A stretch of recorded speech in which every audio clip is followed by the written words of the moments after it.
I'm Sean Adams. Welcome to the Drowned in Sound podcast. This very first interview to kick off a brand new version of our podcast is with Naomi Pohl. She's the General Secretary of the Musicians Union, which is the trade union that represents, well, you'll soon find out, a lot of musicians from the UK.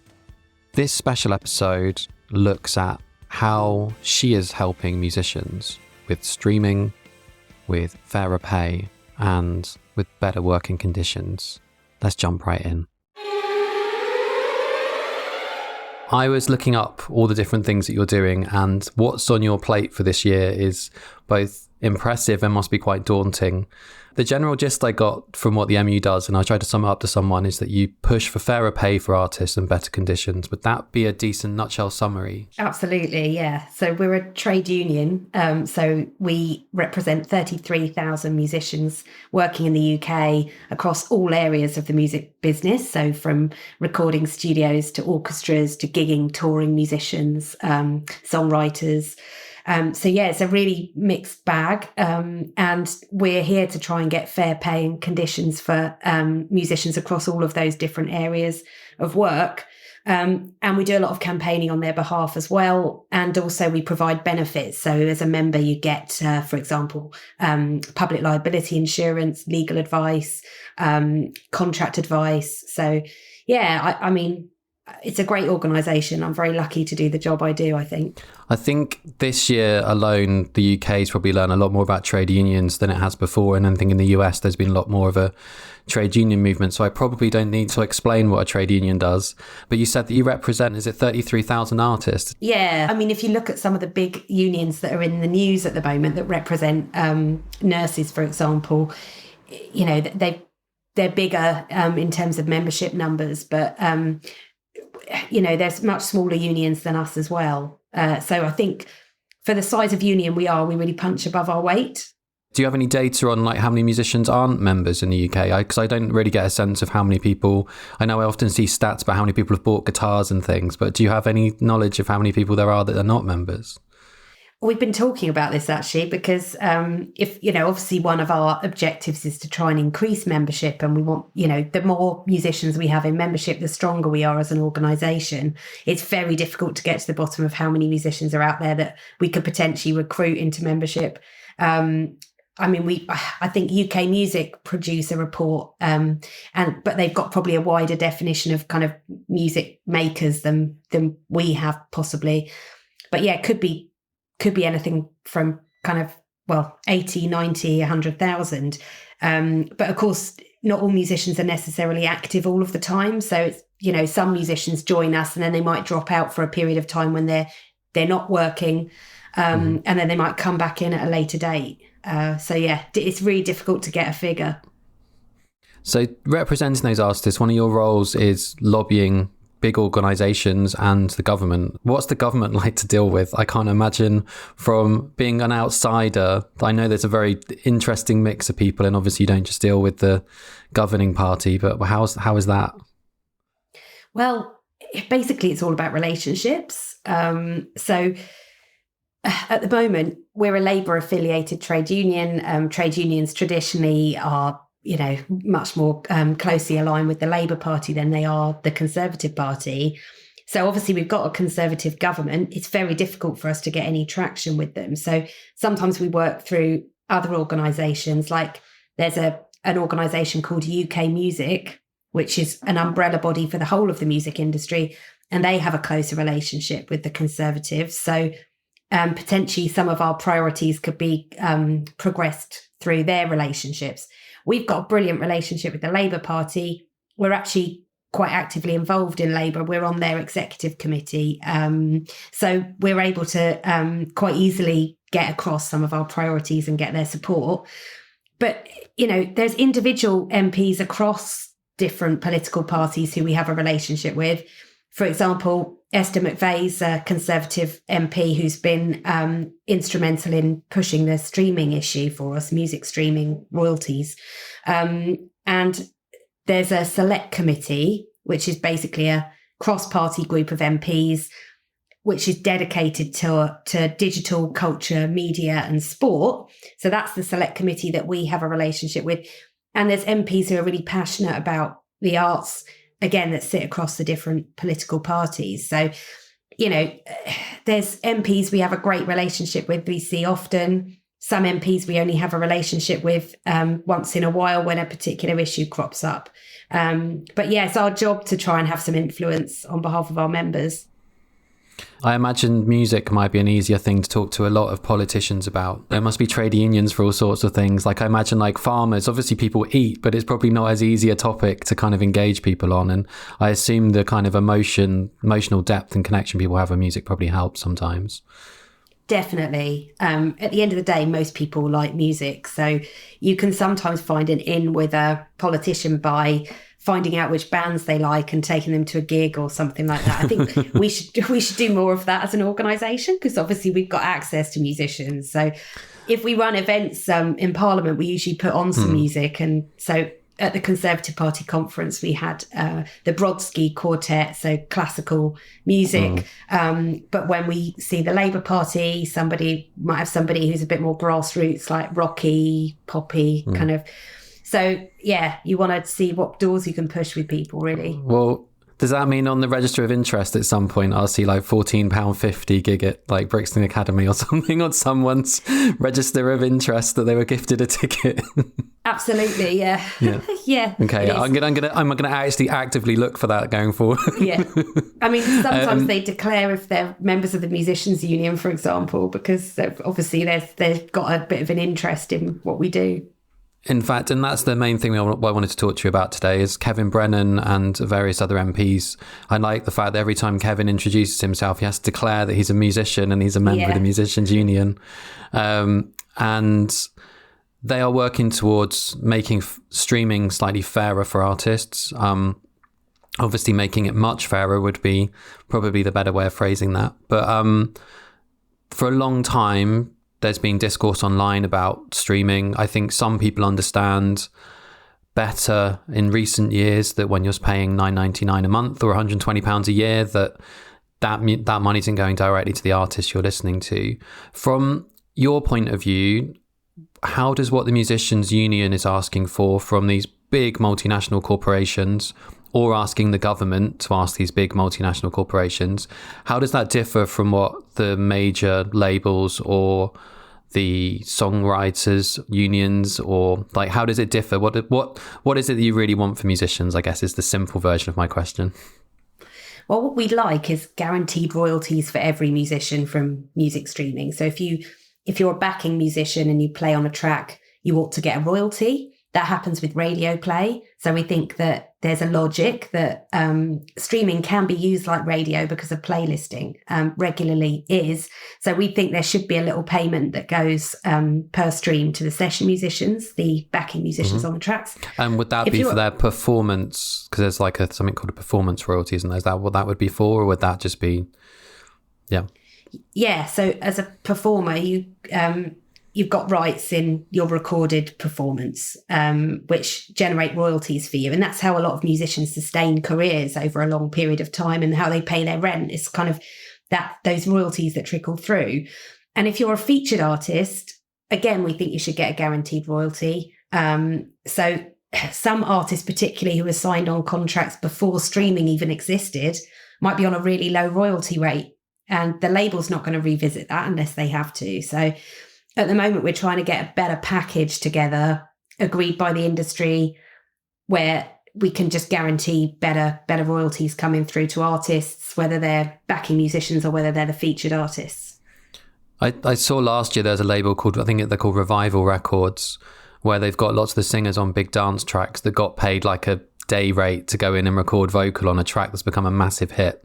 And they've been going into Abbey Road and places re-recording those kind of classic songs with the singer that probably is quite anonymous and even probably wasn't even properly credited on the tracks. And it does seem like there's a lot of history that needs to be repaired in the industry. And I noticed that's one of the things I've seen you talk about a few times in online, like the way the Fortet deal, which I don't suspect you can talk about the details of, but like the complexity of a deal that was signed 20 years ago and an artist just wanting to be freer from it. And I don't think people understand that sometimes an artist is sort of trapped. Would you put it that way? Absolutely, yeah. I mean, you sign a deal, and at the time you might be offered a nice advance. So you think, great, I've got some money in my pocket. That's money that's going to help me to tour. It's money that might sustain me for a couple of years, potentially. But then what happens next? And your recording is tied in for the whole life of copyright. So 70 years, that label is going to own your recording and they're going to benefit from it financially. And you might not benefit from it financially very much. So one of the big campaigners around this issue is Tom Gray, who's a member of Gomez, which is a band that I really liked. And he's never had any streaming royalties. But it's a band that certainly for someone my age is like, it's, household name. And yet, so you would think they've got royalties, but they haven't. They got that one-off advance and they've never had any streaming royalties at all since, which is outrageous, especially when catalogue music, kind of older music, is actually really popular on streaming platforms. And it's the argument that they couldn't foresee streaming when they signed the deal, so it wasn't negotiated. And like, is that one of the big things you're like trying to get the labels to kind of reset what those deals are given the new reality? Yeah. So the labels could voluntarily increase the percentage royalty that they pay out on music streaming. We think that's the right thing to do. There's a debate about, is streaming like radio? Should it generate royalties like radio?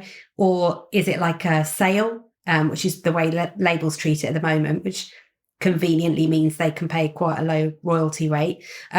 Is it a broadcast? Is it a license? So this is where there's been a couple of cases where an artist has actually pursued a legal case and they've argued that it's a license, and a license pays 50% royalty. So the thing is, it's not clear at the moment in the law what streaming is. And we feel the law hasn't really caught up with technological change. So that's why we're lobbying for changes in copyright law, which would guarantee royalties for our members. It's interesting, actually. The reason this podcast stopped in 2006 when we originally started it was because we played music, and because it was a downloadable, low quality MP3, essentially a compilation album with conversation on it. It was classed as we would have to pay the same as if you bought a song from iTunes. We spent a year or so pushing for like, can we get like a hospital radio license to do this, essentially a radio show that you can download? But no, it was set to, well, if you're giving away a best of Coldplay compilation, this is how much you should pay. And that was where the royalty rate was. And I've obviously followed a lot of this debate as someone that runs a record label and manages artists. And I know there's lots of different sides of the fence of it. And as a consumer who really likes streaming music and spending hours flicking through things. And so it constantly surprises me that the focus is always on Spotify when streaming encompasses YouTube, which I think often is a bigger platform for, especially for some artists. Bandcamp, for instance, an amazing platform, but you don't get paid anything per stream on Bandcamp because it's seen as a promotional thing that goes with your downloads. Like there's TikTok where the streaming is like huge and music's obviously central to the platform, but it doesn't seem to be centering a lot of these conversations. And in a way, TikTok's more like a sync, so it should almost be paid kind of more than the music, that's because you're putting the music to your videos. Do you this is not a do you agree question, but do you think that often the discourse around streaming, especially on social media, and because artists can see their data, feels like it's focused on Spotify when Google, Amazon, Apple are three of the biggest companies in the world?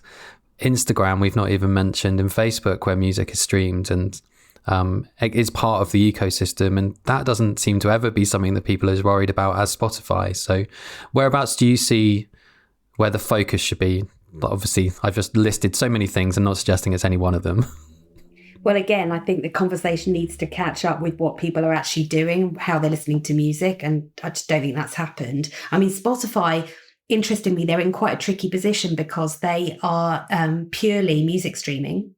Whereas a company like Google, which owns YouTube, or Amazon, their primary business is different. Like Google, it's a search engine, and Amazon, they sell products. Obviously, they've got their online shopping kind of service, delivery service. And so in a way, they can afford to use to sell music streaming and make a loss. But it's propped up by other areas of their business, whereas that's not the case for Spotify, and yet they're competing on price.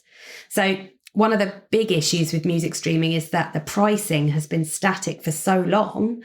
And actually, there was an investigation into consumers' relationship with streaming recently. And basically, consumers are getting a great deal because they get more and more music all the time in their back pocket for 10 quid a month, when, you know, that's actually not a good deal for the music industry and the people who create the music. So, you know, and obviously there's a growth in streaming in terms of subscribers, but the pricing stayed the same. So you can imagine why the per stream royalty rates are diminishing. Because I think even on basic inflation, I think when Spotify launched, you could probably buy 3 pints at a gig for the price of a month subscription. And now you can barely buy one. It's like, I think $6.99 or something I've seen, and $7.50 for like a pint at a gig. So I know that's a really basic way of looking at inflation. And obviously there's reasons why things have gone up at gigs as well. But it's like Netflix has obviously, I think, doubled, since it launched. Yeah. And it seemed to me that it wouldn't damage some of the bigger players to just put their prices up, and which in a way would help Spotify. Definitely. For me, once the industry has come together and we've got a fairer deal for artists, the next step is to try and tackle the pricing issue, because it's just not right. And I always think about when I used to buy a CD and it was $11.99, you know, and that was for one album. Obviously, I'd listen to it multiple times, but now it's 10 quid a month and you get all of music. And as you say, Netflix and Amazon, they put up their prices on the audio visual streaming side of things. But the other thing is that if you subscribe to Spotify, you probably only subscribe to Spotify. Whereas with TV, because they have exclusive content, you might actually sign up to Disney, you might sign up to Amazon, Now TVs, Netflix, you know, you might have multiple accounts, whereas that's not really happening in music streaming. So again, it's just less money's going back into the pot to pay the people who create the content. Because it's interesting to think that people don't think twice about, I think it's about £30, £33 something for Sky Sports. And that's access to a few matches a week, and not even like your favorite team every week. And you look at the way in which some other platforms are kind of built, it doesn't always feel like VR, for instance. Some of the things on there, they're like a $5.99 a month subscription, and that's just for one game. Like Adobe Suite that like lots of musicians use, Premiere and things to edit videos, and podcasters use the Adobe's kind of like Photoshop and all those things. That's £50 a year, £50 upwards a year, I think, for the basic package. So I think music feels cheap. And I used to have quite a big issue, and I wrote about this once in a piece about, you walk into a record shop and the greatest albums of all time are at the front of the store and 3 for £10, but the new release you want to buy was like £12. It's like, it doesn't seem like we've worked out what music's value is. And do you think in some of the conversations that you have with the government and with different organisations, do they not really understand the value of music? Is that part of the problem? Well, I think the select committee who've been looking into music streaming, and, you know, thank God they have, because they've really driven the conversation forward. There's no way that the major record labels would sit down with us and try and do a better deal for artists without government intervention. So this select committee have really got behind the issue, and they're very passionate about it, and it's absolutely been fantastic. So they held a recent session just before Christmas where I was giving evidence, and they basically said how much progress has been made since we first started looking into this issue. And we said, well, not a lot of progress, to be honest. There's certainly no more money going into my members' pockets. So it's been almost 2 years now, hasn't it, since the inquiry started? Is that, or is it over? Is it?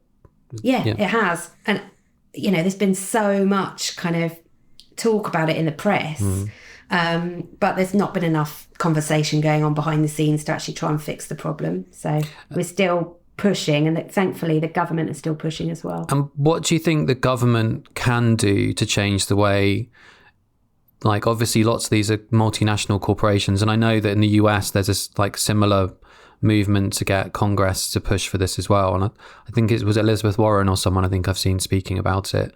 What do you think that the government can do? Because obviously we currently have a government that don't like to intervene with business, and seem quite happy for our rivers to be full of sewage and all sorts of things. What do you think they actually can do, and what's your hope, I guess?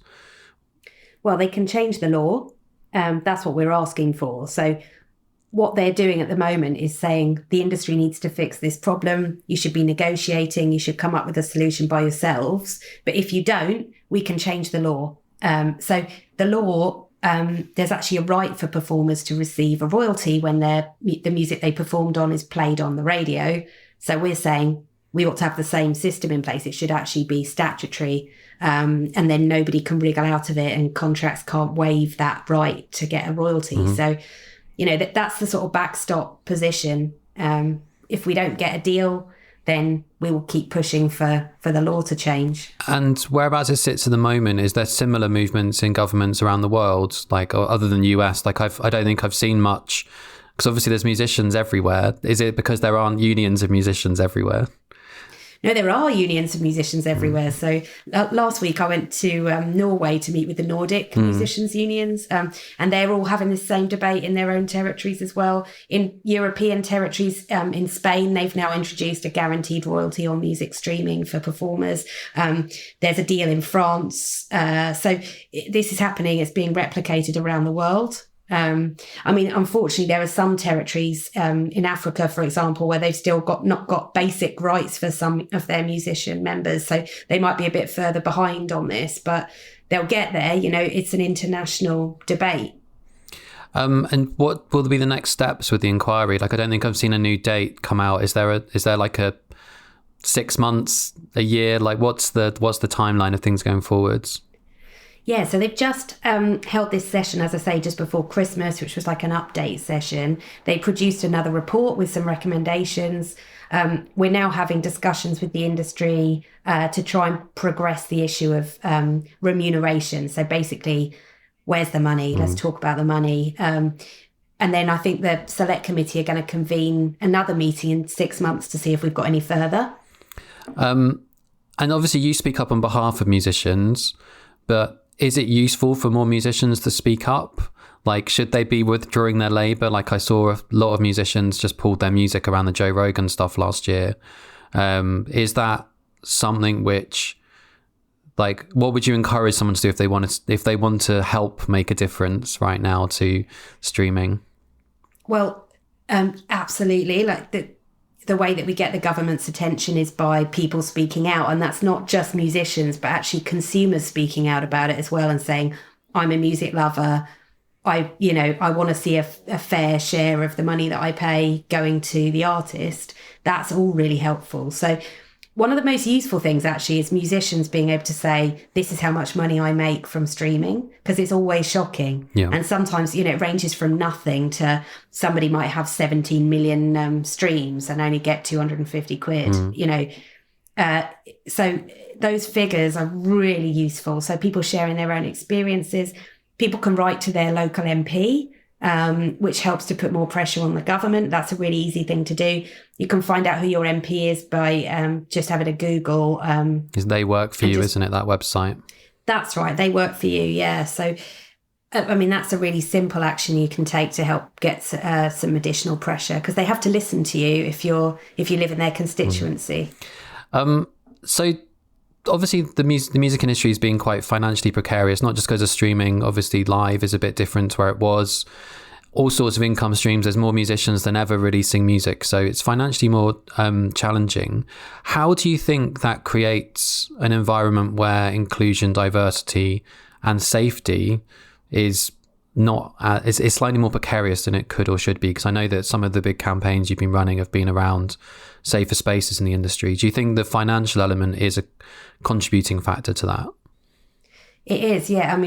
One of the things we want to do this year is look at conditions for freelancers and how they're treated. And I think, unfortunately, when people are really struggling to make ends meet, they accept things that they shouldn't accept, and they keep quiet about things that they shouldn't tolerate. So, for example, if you're touring and you're not making enough money, you're more likely to stay in a hotel that's really far from the venue. So you're going to be traveling really late at night. You're not going to be able to afford to get a taxi. You might be lift sharing with people, traveling back really late at night when you're exhausted. Unfortunately, musicians are forced to make less safe decisions sometimes, I think. And also, unfortunately, the power dynamics in the industry mean that if you're sexually harassed by somebody who can make or break your career, it's very difficult if you're struggling financially to step back from that relationship, make a report, and potentially the consequences of that could be that you stop making money and you lose opportunities as a musician. So I think the precarious nature of the industry and the work and low payment leads to all sorts of problems. We're really concerned about artist welfare, and that's something that the industry has to prioritise. And one of the things I think the Musicians Union was involved in setting up was a line that people could call, or an address they could send information to, because obviously as a freelancer, you don't have a HR team to go speak to, or someone that reports in that, because the checks and balances just aren't there. I think there's been a lot of conversations about when's music's Me Too movement going to happen, because actually no one loses their jobs. Musicians are tied into concert contracts, they're tied into festival deals and record deals, and it's not in a lot of those people's interests to be ethical, to put it lightly. What are some of the other things that you've set up that contact? How do people use that? Well, so we set up a safe space email account so people can make confidential reports, sometimes anonymous reports, of sexual harassment in the music industry. And we've had hundreds of reports, and it's horrifying. I think the really shocking thing is that sexual harassment happens in all sorts of different environments. It might be at a festival, a gig, it might be on tour, it might be when you're staying in hotels, it might be, when you're away from home, so you're a bit more vulnerable, it might be in the studio, it might be in an orchestra environment. So unfortunately, it's something that's happening all the time. Because of the power imbalance, people often don't talk up, but we wanted to give somewhere safe that people could go to get some basic advice and support. And actually, the Me Too movement is happening, and the government have taken an interest in this issue. So there's talk about an independent body being set up that could look into complaints from freelancers, which would be really helpful, somewhere independent that people could go. But at the moment, we're trying to provide that service, and you don't have to be an MU member to make a report to us. We will try and help. And so we've called people out. It's just we're not doing it in public. Yeah. Often it's we write a letter to someone and say, we've had this report. We understand you've done this. This is unacceptable. And we try and take cases on that way. And I think those are huge challenges for the industry to address. You've probably got to be diplomatic around this question, and I can edit this out if you don't want to answer it. But how do you think having a government where there's currently the Deputy Prime Minister under investigation for bullying, Priti Patel's bullying kind of turned a blind eye to, do you have hope and faith that the government will take this seriously? Because it doesn't seem like they take it seriously within Parliament, where there were MPs that are still in their seats for quite serious accusations. Society obviously needs to change, and the music industry is a microcosm of that. But do you have faith that this government will take this seriously? I mean, look, we're affiliated to the Labour Party, so I've got hope that we might get a Labour government who would act differently. I mean, Labour have been running disciplinary processes for members that have, not met certain standards. The government certainly has a responsibility to set the standard. Have they done that effectively? No, clearly not. It just feels like there's always someone in the press who's done something that they shouldn't have done, whether it comes to their tax affairs or whether it comes to harassment and bullying. But, I will say that they did kick off a process which has meant that we are now talking about setting up a standards authority which would cover TV, theatre, music, film. So that's a real positive, and that was something that was initiated by the government. And I think it's always good to remember there's something like 600 MPs in the House of Parliament, isn't there? It's not just the ones in the cabinet that we see and hear about. Absolutely, yeah. And it really is a positive step you can take to find out who your local MP is and try and build a bit of a relationship, especially if you find that there's somebody there who's passionate about music, or passionate about some of the other causes you're passionate about. Try and make that connection, because they will respond to you if you email them. I think one of the good things the industry's done over the last few years is really explained the value of music to our economy as well. Like, not just for tourism, but there's lots of other things which, hopefully, considering there's often quite financial, economic reasons for the government making decisions, is obviously quite helpful. So there was a couple of other kind of quite big topics on your agenda, and is right, you're in the role for 5 years, is that? That's right. Yeah. So I've been elected for 5 years. Yeah. And you're a year in. So what's on your agenda for the future? And I guess the elephant in the room is what can we hope for Brexit getting a bit better for musicians too? Because that's obviously a huge topic that's still having a kind of lasting impact on artists. Yeah. Well, obviously that's very high up on my agenda. I still hear problems on a daily basis from musicians who are struggling to tour as a result of Brexit. There's going to be a review of the trade agreement with the European Union in 2026. But we need change quicker than that. So what the government can do in the meantime is make agreements with each individual EU territory, and we can pick out the ones that have got the most difficult work permit and visa regimes. So we can try and have some of those kind of individual agreements in the meantime. But I mean, at a basic level, we just need the government to rebuild a positive relationship with the EU, because it's in a bad state at the moment. It's not been helped by all of the issues around Northern Ireland, which the government's handled extremely badly, in my opinion. Which I think I saw a clip once that was only mentioned on the news about 2 or 3 times before the referendum. Like that huge topic, and it wasn't something that was really discussed and debated.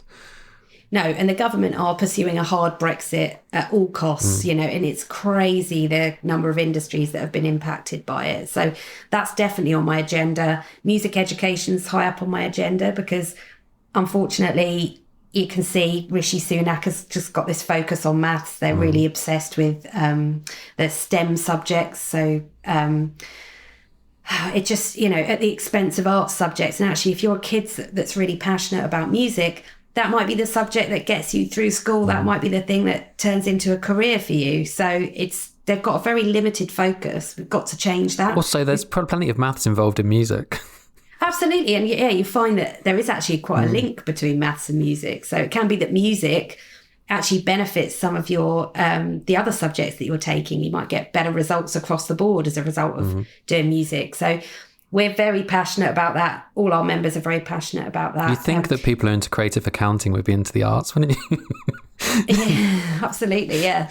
Bit of creativity going on there. One of the other areas is arts funding. So some of our organisations that musicians work for rely on public money, and public money is dwindling, and that causes a lot of problems, potentially could cause job losses. So that's something I'm campaigning on as well. But, I can be very doom and gloom. Like, there's a lot of challenges that we face at the moment, but I also feel I've got a responsibility to look ahead and say we can have a bright future for music and for musicians. And we just need to paint that picture for the government. We need to say, here's the strategy, here's how we can get there, here's the support you can provide. Well, that feels like the end. It's like, that's exactly, like, you've got the wind in your sails of 33,000 musicians that, which obviously I can imagine is a pressure, but obviously that's, if you walk into a room knowing that's who's standing behind you, that must be quite a strong way of making a point that I think a lot of other people, when they go into government, probably don't have. And yeah, I mean, that's the power of the union, is that we're speaking on behalf of that collective of musicians, and also it's the best feeling to be elected by them. So I really feel like I've got this strong mandate and I can go and represent them with authority. So what can people do to join the union, and what can music fans do to support some of these campaigns you're doing? Well, if you go to our website, it's THEMU, so THEMU.org. All of our campaigns are on there. You can support campaigns in different ways. You can join the MU. You can actually if you've not been a member before, you can join for £1, and that's for the first 6 months of your membership. Or as a student, you can join for £20 a year. So that's a great deal because you still get all of the benefits. But if you're not a musician and you still want to support us, you can back our campaigns, as I say, write to your MP, or you can join us as a supporter for free, and we'll just send you a newsletter keeping you up to date on some of the work we're doing. Great, thank you. So there you have it, the first episode of the new Drown in Sound podcast. Quite different to what we were doing back in the year 2005, 2006, when we originally were podcasting and had to constantly explain what a podcast was. I hope you really enjoyed that. I thought it was fascinating to chat to Naomi and find out how things work. I will include in the description of this episode links to the various different things she discussed, but obviously you can just look up the We Are the MU website or follow them on Twitter or Facebook or Instagram, wherever you follow people, or LinkedIn, if you're really cool. And speaking of which, you can find me everywhere. I'm at Sean in Sound. That's Sean spelled SEAN. Or you can just find Drown in Sound. But love to know what you thought of the first episode, what you would like to hear me talk about in future episodes. I have got some big name musicians I want to chat to. I have a very long wish list of musicians that I'm hoping I can chat to again or chat to for the first time. And obviously there's lots of big topics at the moment. Like there's someone I want to talk to about TikTok who I think really gets it, and is a musician that's just using it and having a lot of fun. There's all this stuff with AI, which I'm finding fascinating, but also confusing and concerning. So I'm going to speak to people that know all about that. Sound therapy is one of the big things I'm increasingly being blown away by at the moment, and really want to understand the science of how sound impacts the brain and the body. And that's hopefully going to be as interesting for you all as I'm finding it, just doing my basic research into it all. I think one thing left to say is if you enjoyed the episode, if you know someone else that might enjoy it, pop it in a little WhatsApp to them, DM it to them, and hopefully we'll slowly grow this podcast into a, well, not a mighty oak, but, maybe like a few vines that we can make some wine from. Thank you very much for listening. I've been Sean Adams. This has been the Drown in Sound podcast, and you have been you. Goodbye.